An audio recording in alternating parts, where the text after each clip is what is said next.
আপনি কি জানেন কেন একই গান একজন গায়কের কণ্ঠে জাদুর মতো শোনায় আর অন্যজনের কণ্ঠে একদম সাধারণ লাগে? আর একটা প্রশ্ন, কেন কিছু গান শুনলে গায়ে কাঁটা দেয় অথচ কিছু গান আমরা 1 মিনিটের বেশি শুনতেই পাই?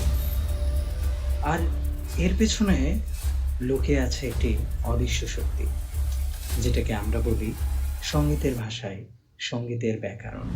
নমস্কার প্রিয় শ্রোতা বন্ধুরা, আমি সঞ্জয়, আর আজ আমরা এমন একটি বিষয় নিয়ে কথা বলবো যা জানলে আপনার গান শোনার এবং গান গাওয়ার দৃষ্টিভঙ্গি পুরো বদলে যেতে পারে। জানতে সাথে থাকুন, ফিরছি ইন্ট্রোর পর। আপনি কি ভুলভাবে গান শুনছেন? মানে একটু ভাবুন তো, আপনি যখন গান শোনেন তখন কি শুধু ভালো লাগছে বা খারাপ লাগছে এটুকুই বিবেচনা করেন? কিন্তু একজন সঙ্গীত শিল্পী যখন গান শোনেন তখন তিনি শোনেন সুর ঠিক আছে কিনা, তাল ঠিক আছে কিনা এবং লয় ঠিকভাবে চলছে কিনা। আর এই পার্থক্যের কারণই হলো সঙ্গীতের ব্যাকরণের জ্ঞান। সঙ্গীতের ব্যাকরণ কি? সঙ্গীতের ব্যাকরণ হলো সেই নিয়ম যেগুলো মেনে চললে একটি গান আর গান থাকে না, সেটি হয়ে ওঠে শ্রোতার অনুভূতি।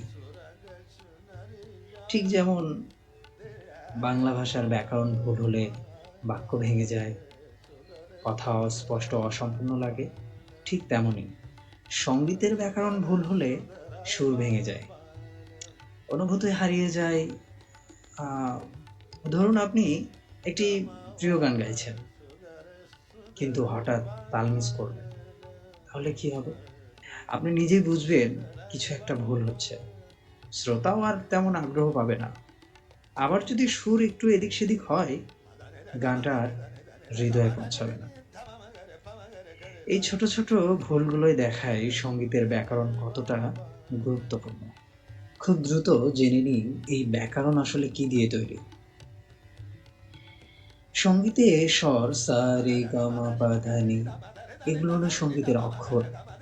সুর হলো এই অক্ষর দিয়ে তৈরি গল্প, তাল হলো গানের হার্টবিট, লয় হলো সেই হার্টবিটের গতি এবং রাগ রাগিনী হলো অনুভূতির রং।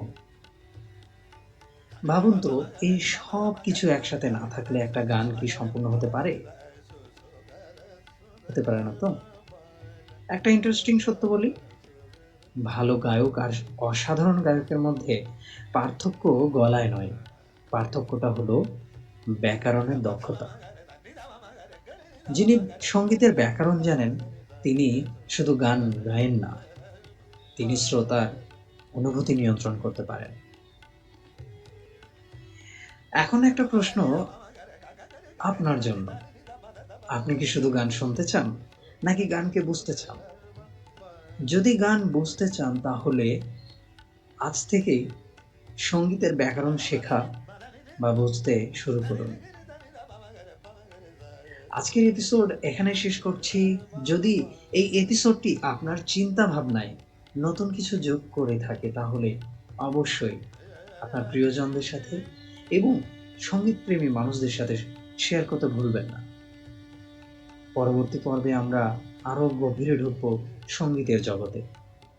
ততক্ষণ পর্যন্ত ভালো থাকুন, সুস্থ থাকুন, আলাপ মিউজিক একাডেমি বিডির সাথে থাকুন, সঙ্গীতের সাথে থাকুন।